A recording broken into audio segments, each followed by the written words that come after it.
ओम नमः शिवाय। भगवान शिव शंकर समस्त खुशी एवं आनंद दियंतु। समस्त गृह सुख शांति सदा सर्वदा लगी रहो। प्रथमतः आपण मानू मो पंडित ज्योतिर्विद राकेश कुमार दास शर्मा मोर समस्या समाधान चैनल को स्वागत जनाऊँ।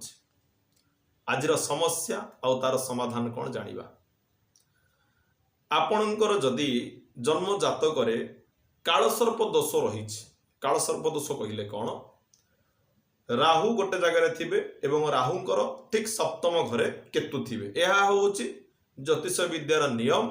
राहु जोठी रे तार सप्तम घरे केतु रे।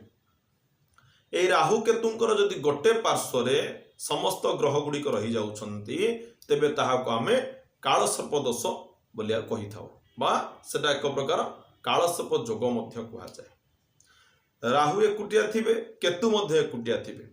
आउ राहु केतुंकर गोटे पार्श्व समस्त ग्रह मान रही थे ताहाकू कालसर्प जोग बा कालसर्प दोष बोली कहा जाए। ये जो कालसर्प दोष जदि आपण को अधिक खराब करुछि, आपणकर कालसर्प दोष अत्यधिक आपण को प्रभाव दउछि। किछिटा आपण जानि परिबे केमिति जदि आपणकर किछि गोटे खराब स्वप्न आसुछि, से स्वप्नरु आपण जानि परिबे जे आपणकर जातकरे कालसर्प दोषर प्रभाव वर्तमान अधिक परिमाण में पड़ुछि। तो आज आम जानिबा केउ सब स्वप्न आपण देखिले आपण अनुभव करि परिबे जे आपणक जन्म जातकरे कालसर्प दोषर प्रभाव वर्तमान अत्यधिक बढ़ी जाइछि बा कालसर्प दोषर प्रभाव पड़ुछि। से विषय आज समस्या तार समाधान। तो जदि आपण माने मो द्वारा आपणकर जातकटिए गणना करबे चाहुछंती, विवाह मेलक करबे चाहुछंती, किंबा आपण गृह थिबा समस्त प्रकार वास्तु दोष विषय जानिया चाहूँगी तेबे निर्द्वंद्व आपण माने जोगाजोग करि परिबे। प्रत्येक कार्य पई मु मोर किछि पारिश्रमिक नउछि, से पारिश्रमिक आपण गूगल पे किंबा फोन पे द्वारा पठाई परिबे एवं आपणकर समस्यार समाधान मो पाखरु नै परिबे। आसंतु जानिबा केउ सब स्वप्न देखिले आमे जानि परिबा जे आमर जन्म जातकरे कालसर्प दोषर प्रभाव पड़ुछि।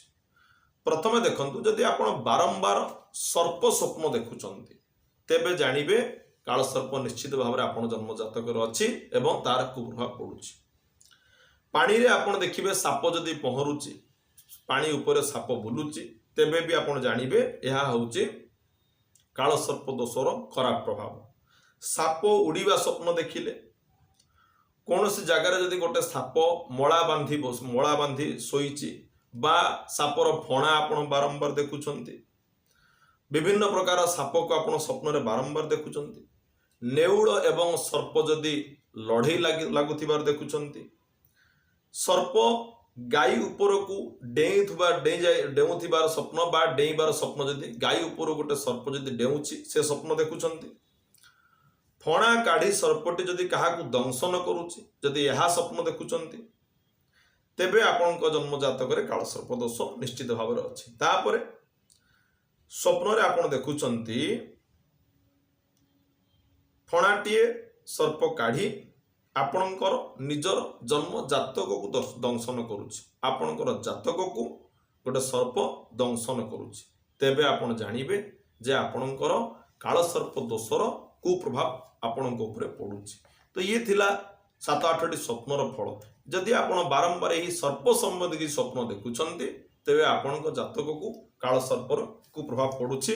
आपणकर जो धन संपत्ति अच्छी ताहा निश्चित भाव में अजथा खर्च होथिबो, संतान कष्ट हेबो, स्त्री को पीड़ा हेबो, नानादि कर्म रे आपण जेकोसी गोटे कर्म करूछंती से कर्म रे सदा बेले बाधा प्राप्त हेबो, सबु कर्म गुड़िक विलंब हेबो। ये होछि सबु कालसर्प दोषर कुप्रभाव।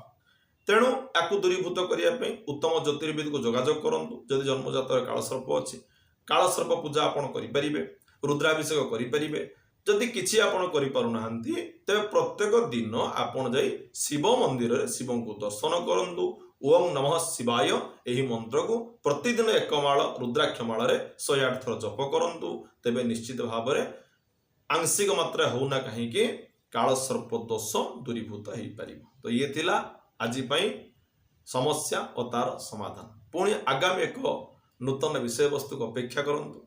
पुनर्बार आपण मान पाखु नहीं आसिबि आउ एक नुआ वीडियो नुआ विषय वस्तु। ବିଦାୟ ଦିଅନ୍ତୁ।